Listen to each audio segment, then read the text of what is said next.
Do you remember in Ireland over the last year, you had Micheál Martin go nuts about the idea of neutrality and of Ireland joining NATO? You have a lot of remarks about how unsafe Ireland is because it's neutral, and how we would be really susceptible to being overtaken by a foreign military.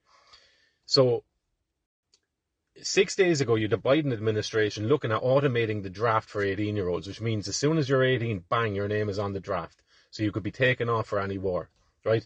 4 hours ago,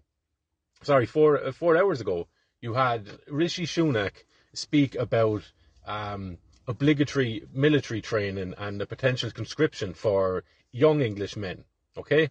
Now in Ireland, you have news talking about mandatory military service for young Irish people.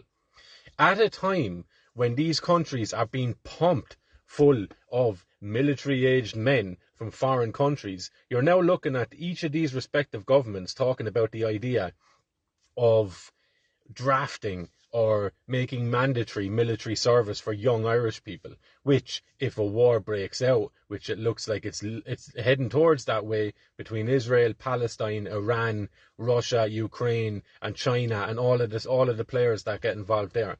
So now what you have is a pumping and a loading of these countries full of foreign military-aged men at a time also when it's likely that a war could kick off and all of the native young men will be pulled out of that country and sacrificed on fields that they've never set foot on before in their life. You do the math.